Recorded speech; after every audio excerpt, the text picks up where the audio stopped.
Hey, so I'm Elizabeth Aaliyah, and this is my first AV log. I've never done one before.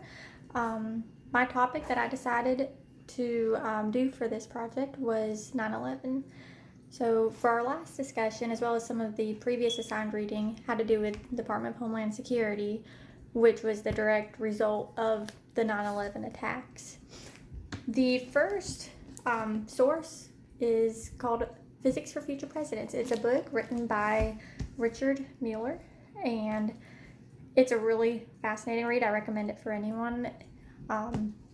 It talks about lots of different things that Mueller believes is necessary for future presidents to know, but it's also good for everyone to know just as general information. It kind of gives you a different perspective on different things, and it starts out with the subject of 9/11, and it has lots of different facts in it. I'm just going to share a few of the interesting aspects that I think many people are not aware of. So 9/11 was devastating, and there's no debate over that. Most people don't understand, though, exactly why it was so devastating, like the actual physics behind it, and Mueller goes into detail on that. And he said it was the 60 tons of jet fuel that each plane carried, and when it ignited in the air, that had the energy of 15 tons of TNT. And so that was for each plane. So for the two planes, the total was 1,800 tons. And so that greatly contributed to the impact that 9/11 had. The only illegal things that the terrorists carried onto the planes were their intentions. There were different policies in place at that time for airport security.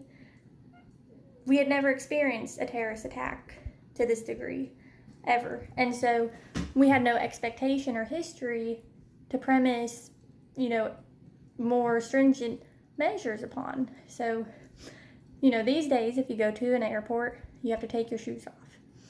You have to have them scanned. You have to remove any belts, any piercings, jewelry, your coat. If you have a laptop, you have to take it out of the bag and place it to be scanned. You have to walk through a scanner. It's very rigorous, but desperate situations call for desperate measures, because the goal of that is to avoid anything like that from happening again. And this book goes into a lot of different aspects about it, different details about terrorist attacks, and just a very unique perspective on it. I think one of the most surprising aspects of terrorism is the fact that it's simple. I took a class on terrorism last spring, spring before last, and it's not as difficult to plan and carry out a terrorist attack as people think, because you have the element of surprise and opportunity. You get to choose when, where, how you do it, and that's scary. And it's hard for different professionals in the field to determine where their vulnerabilities are, because they don't know what terrorists may attack next. Al-Qaeda targeted airplanes, and they took advantage of policy that was in place that allowed the hijacking of a plane, because they did not believe anyone hijacking a plane would be willing to die themselves. And unfortunately, they were that day, and that resulted in great tragedy. But,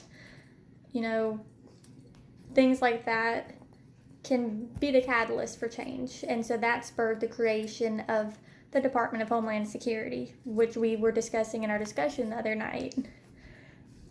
In this class I took on terrorism, we had a book called Terrorism and Homeland Security. And in this book, it touched briefly on media and socially constructed reality.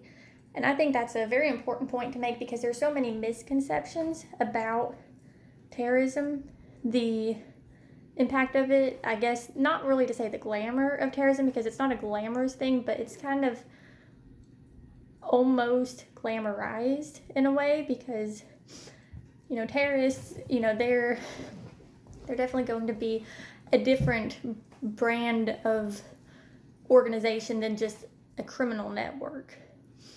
they're going to be much more sophisticated to many degrees, and sometimes well funded depending upon what organization they're affiliated with.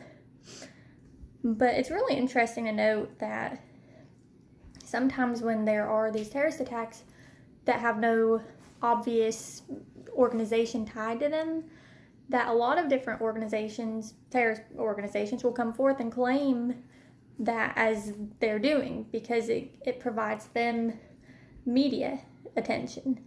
And that's what a big thing is, because it's furthering their cause. That was the goal of the 9/11 terrorists, because they showed that on national and international television, and those sites, those Twin Towers, were, international symbols of the U.S. And so that in itself was used as a force multiplier, and it sent a message deeper than any individual attack could have been that wasn't publicized. I mean, the effects of 9/11 will not ever be fully known, I guess, because it was so intense.